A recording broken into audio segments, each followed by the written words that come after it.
Welcome back. Joining us to discuss the privacy and security professional of tomorrow, please welcome to the stage moderator Ruby Zefo, Trevor Hughes, and Matt Loeb.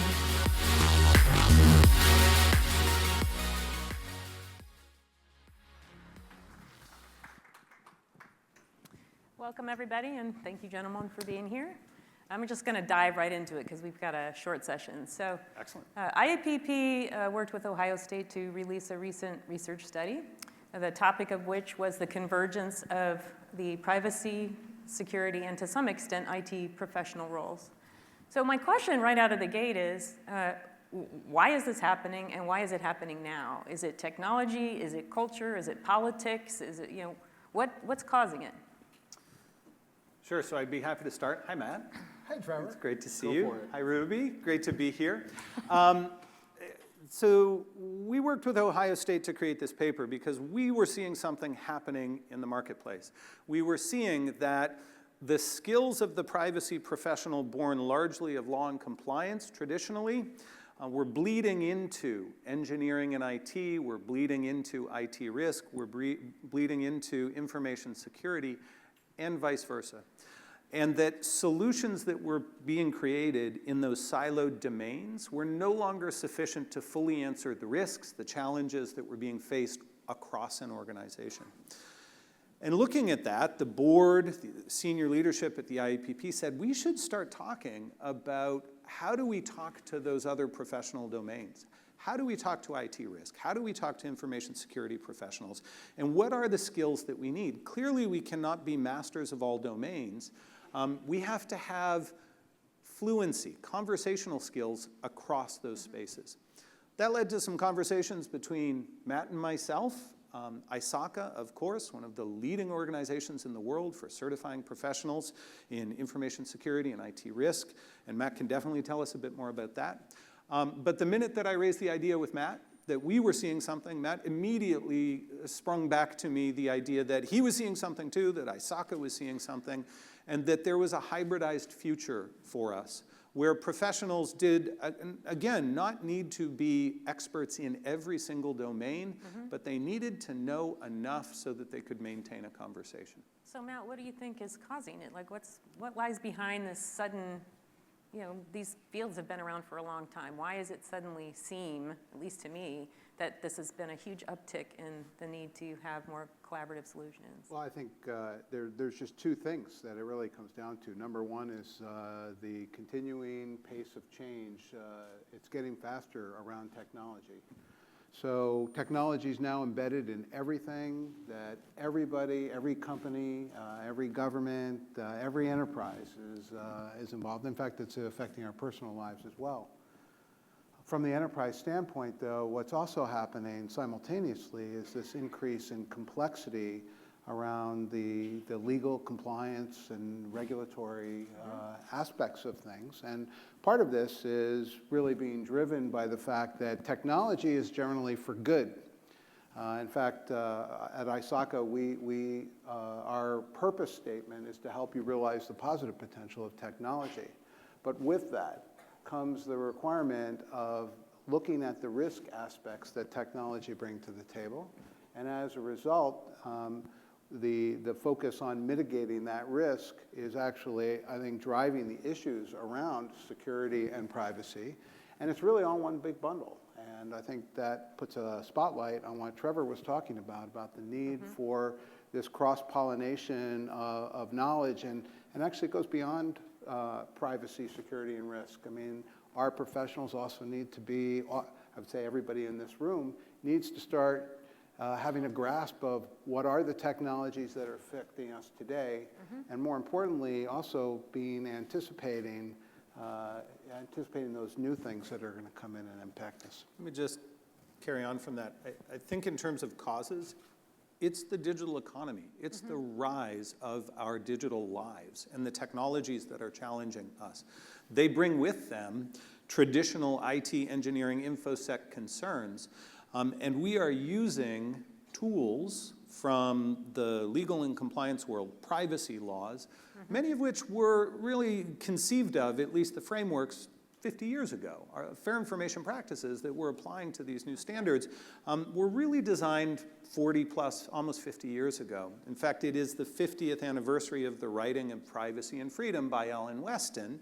And that is, I think, a notable anniversary for us this year, because that really was the first time we thought of this idea of control. We're seeing some tension there, and we need better and new solutions. And part of that is people who have worked in public policy, people who have worked in law and compliance, understanding how these new technologies are creating new issues. So you said, you don't have to be an expert in everything, and we can't do everything. So what's enough? Like, how do we figure out how much is enough? Let's put a pin in today, put the future aside for a moment. What should people be doing right now that's enough to give them the background they need to do a good job? So, I mean, it is a tough challenge because generally we've come up through our educational backgrounds and our experiences focused on things that we've become really good at. And now what's happening is we're being, in fact, this is kind of a phenomenon that has really plagued the engineering community for a long time, because now it's not just about electrical or mechanical or civil engineering. Now it's about engineering, and and we've added biologists to the mix and chemists to the mix, and all of us, and bringing it back to our space, we've all learned a language. And one of the hardest challenges first is communications, which is trying to understand the perspectives of others. And the reason that this is important is that the problems the challenges we're trying to address today are systems problems. So they all fit together, and part of our challenge is to understand how changing one variable is going to affect the other. And so in that, it comes to the fact that you may have your core area of expertise, but you're going to have to be a voracious reader, studier, listener to other people to capture that knowledge and make it part of fitting into your thought process. And it means that we have to be broader. We can have our specialty, but we really have to think more broadly across all of the aspects of the things that that we're being asked to deal with. I think Matt's exactly right, and I want to restate one of the points he made. I think the Privacy Pro of today, the InfoSec Pro of today, and the Cyber Pro of the future needs to be a perennial student. You always have to be learning more, because technology and innovation is moving so quickly, it's really difficult to keep up with. Ruby, your question though was, what is enough, and what is the amount of knowledge that you need to learn as you cross-pollinate across these different domains? And I think the answer is, like so many things in our field, it depends. It depends on the role you're in, the organization you're in, the type of risks that you're facing. I came up through a privacy role in an online advertising company back in 99, 2000, and I had to know as a lawyer how cookies worked back then. I would argue that anyone that works in an online space today needs to understand how the technology of state management, the technology of things like cookies work, in order for them to understand the privacy controls that sit inside browsers, the things that are coming in the e-privacy directive in Europe. But that's just one small slice. Whatever it is for your organization, maybe you're in life sciences working on the human genome or DNA, and you need to understand some of the privacy implications that may emerge from using the human genome. And that is going to require a sophistication around what DNA can tell us and what providing results to someone might disclose about someone else.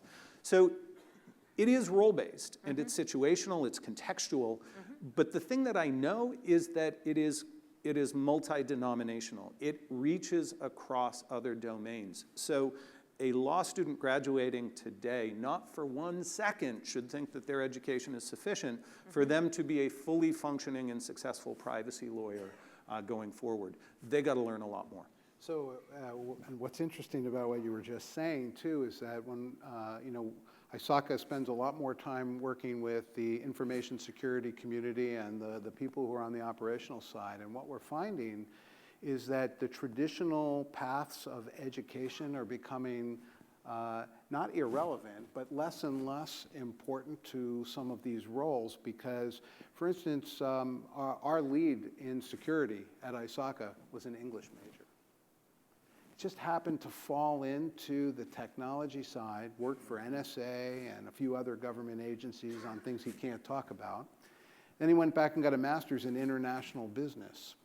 The thing that's interesting when you talk to him, though, is that what you realize is that he has technology aptitude, so there's that thirst for learning. But the other aspect that brings into it is that whether it's security or privacy, when you're looking at your enterprise, there's this question of, do you understand the business that you're in?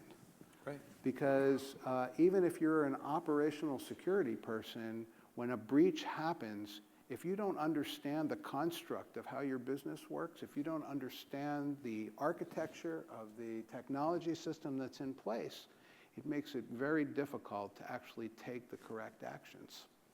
So this is just, it's really complementary to the story you were talking about, the privacy route that you took. And it does raise the point that academic institutions around the world really are still teaching in those siloed domains.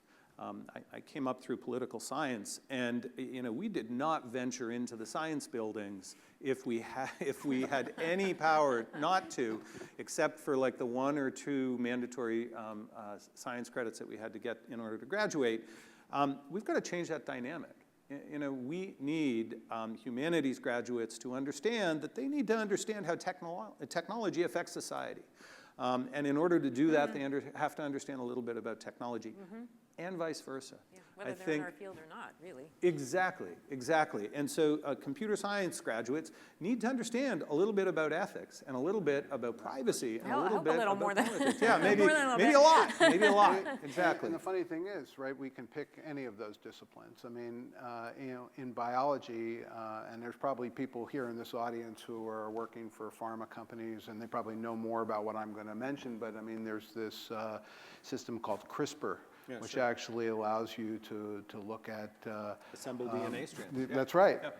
And then when you think about the potential of, first of all, you're cataloging this, you're comparing it to other individuals, and then you think about customized medicine, but now you start layering on top of that, the people who are doing that work, if they're not thinking about privacy, if they're not thinking about security, if they're not thinking about social implications and ethical implications of the innovations that are happening.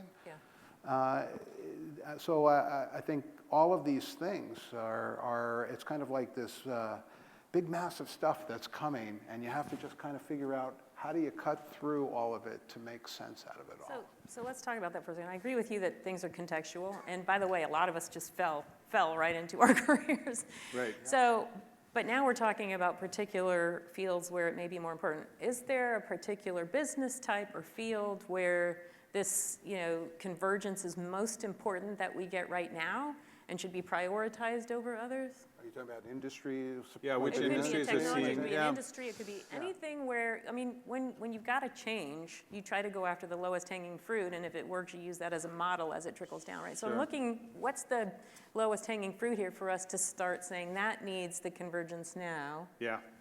All of them.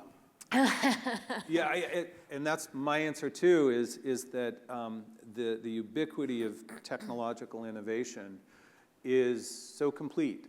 So many organizations are data-driven organizations today. So many organizations are technology-driven organizations. When I think of just the small IAPP, and we are a very small organization, the number of technologies that we use is dizzying. And our need to understand how our members' data is being used, I mean, that's a tall task for a small organization. So I don't think, Ruby, that there is sort of the early adopter of this convergence idea. The cyber pro of the future is not going to emerge in one place first. I actually think we are seeing that development across the global marketplace in many, many organizations. And I can tell you, I shared yesterday, we're just about at 33,000 members. We started the year at 25,000 members. We've added 8,000 members this year. There is a real resource strain in the marketplace. Privacy professionals, people with these hybridized skills, They are in absolute hot and high demand. It is a tough market to find those kinds of people. And it really raises the importance of cross-functional training. You know, so for all of the traditional privacy pros in the audience, going out and getting some InfoSec experience, getting, maybe not experience, but training, doing programs from groups like ISACA, that's only going to make you a much more valuable asset inside your organization and improve the value of your contributions to your organization. And conversely, information security professionals, IT risk, even business management professionals, understanding enough about privacy so that you've got that spidey sense when a really dumb privacy decision gets put up on a whiteboard, you can say, hey guys, that doesn't seem right. Why don't we run that past Ruby and the privacy team, or let's run that up to the privacy group and see what happens. We need that kind of sophistication inside organizations. So I mean, two things you were really hitting on there, working in reverse order. I mean, the last thing is, again, comes back to this whole notion of systems thinking, right? So that when you're doing your work, being able to say, okay, what else is this going to impact, right? So if you're in information security, you have to be thinking about the privacy implications of everything. So that's actually becoming more of a second nature now. But the other point that you were talking about was, you know, we don't know. At least I didn't bring my crystal ball with me here, but we don't know how the markets are going to evolve in terms of how the work that we're all engaged in today and how that's going to change. So ISACA is a community of 160,000 business technology professionals. A large number of the people who have been engaged in our organization started in the area of information systems audit. You know, just assurance that the systems that we're using are going to work properly, that the data in is the data out. I mean, I'm oversimplifying it, but what we're seeing now is that if you look at the makeup of information security departments now, most of them have already come with an ISACA credential in information systems audit. And now what we're also seeing is some of the people who have started out in information systems audit are looking at operational security, because that's a place where there's a huge gap. You know, who are the people that we're trusting to monitor the perimeters of our systems? And more importantly, who are the people that will want to count on when the breach happens? Because none of us are bulletproof from that regard. So we're seeing migration already there, and I think it's worth mentioning that maybe if we're having trouble finding the right people, that we also need to think about our expectations of who we're hiring. In the security space in particular, every company wants somebody with credentials and 5 years of experience. It doesn't exist. And so one of the positions that we've taken is that we need to think about apprenticeship. And the fact that anybody with technology aptitude can actually learn how to do this work, as long as you've teamed them with somebody who is really good at it. Right. So there are sources in the security space. We talk about people who are completing their armed services careers, people who might be looking to do something different. In fact, our friends in the UK spent $1 million doing a test. They put 55 people from non-traditional experiences in a room in a 10-week program, bartenders, barbers, morticians, psychiatrists, and taught them how to do security work. 27 of them were employed literally within a month after the program. That's great. So let me ask the more difficult question. The convergence isn't 100%. I can tell you I've worked with difficult professionals on both sides who get entrenched. One example I think I still see a lot, just by way of example, is employee monitoring. Why wouldn't the CEO have a giant pissy fit about protecting the IP, right? It's job one, like don't let the IP out. I don't care if it's a negligent employee, a reckless one, or a angry intentional one. Do what you have to make sure the employees aren't losing our IP. And then the privacy professional comes along and says, well, we probably shouldn't put CCTV cameras behind every potted plant just because Harvey Weinstein entered the building. So Come on, it's not too soon. And so I have these kinds of, I do both, so I'm in the middle of these conversations a lot, and I understand both sides. How, and then they get polarized, it's an us or them, right? Right. How do you create a stake for each side now in the game so that they're collaborating on a solution that isn't the loudest one wins, that isn't the biggest budget wins, but the company wins? Sure. So it's a great question, and it is a classic tension. And I think the answer is the answer, and that is those two sides need to understand more about the interests and the positions of the other side. And we only get that point, we get to that understanding when they have a bit of fluency and a bit of experience on the other side of the fence. So for a privacy professional who may be driven by a strong interest in protecting employee privacy, understanding that competing interest in IP security within the organization, or just even physical security within the organization that demands that there are CCTV cameras in certain places. The privacy pro needs to put into their algorithm of what is an appropriate response in terms of privacy for that situation, those interests as well.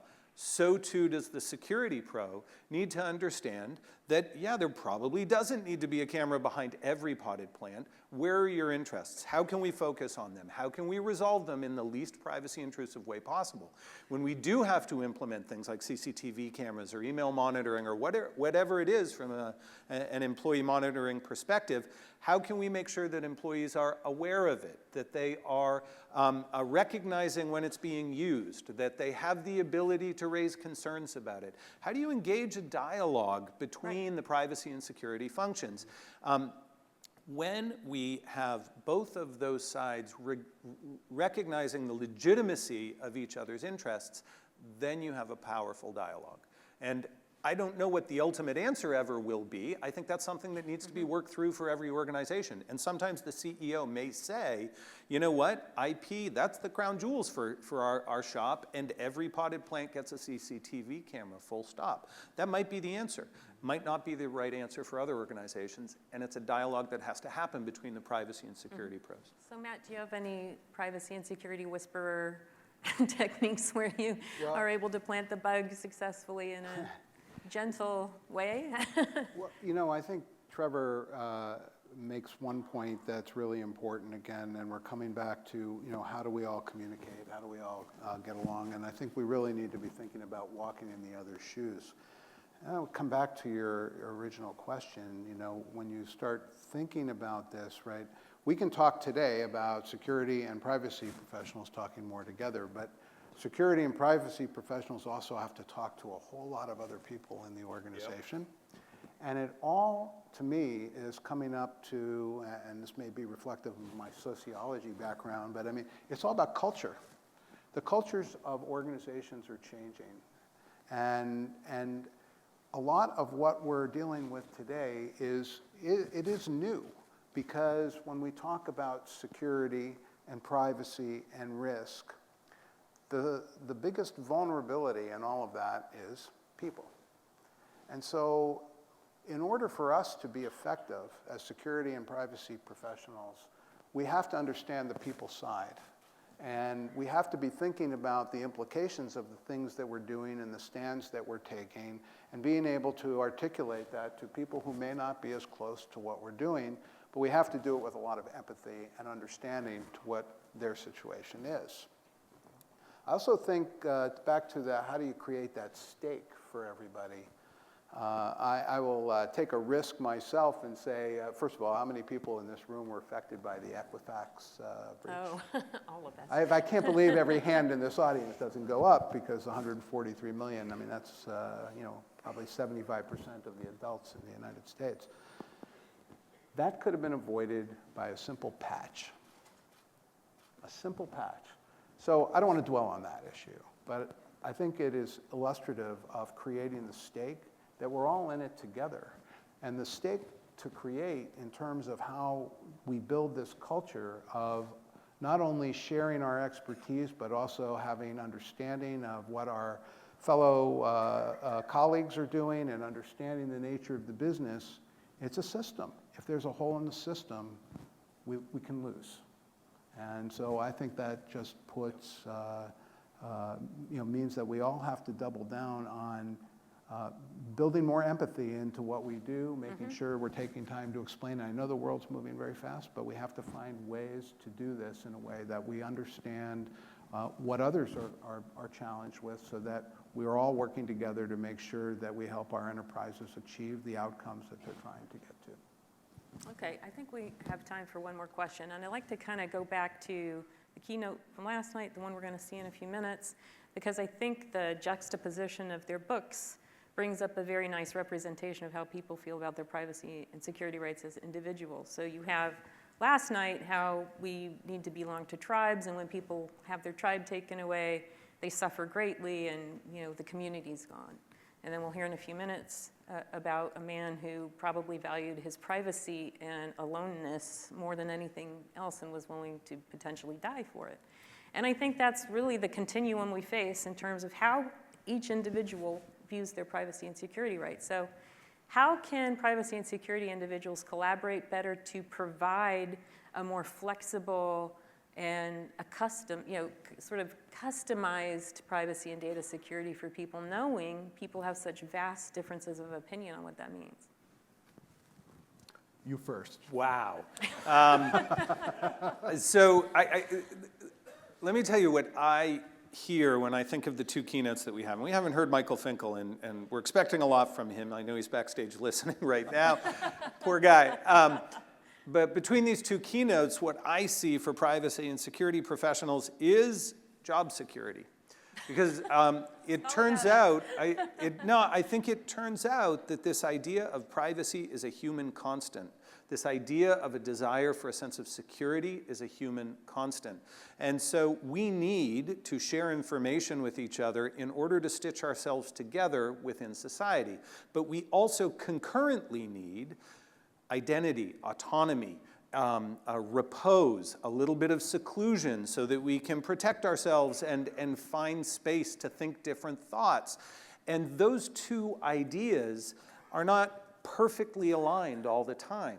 And when you intersect governments and other institutions of control, like corporations and others, you create a very complex environment. Then throw technology in the mix. What it adds up to is we are going to be renegotiating the terms of privacy and security forever. And so when I think of what do these two keynotes mean and how can we be engaging it, it's don't look for the answer, because the answer is never going to be found. What you have to do is engage in the ongoing negotiation, the ongoing fight for us to be finding better answers over time. Because privacy and security are eternal negotiations of humanity. And we, as privacy and security professionals collectively, we have this amazingly awesome responsibility to try to defend that within society. That's a ridiculously cool job that we get to do, but it's also an incredibly complex and challenging job every day. Go, Matt. And I think the spotlight is on us, Trevor, but the lessons are the fact that what you're describing going forward is actually demonstrated throughout history. I mean,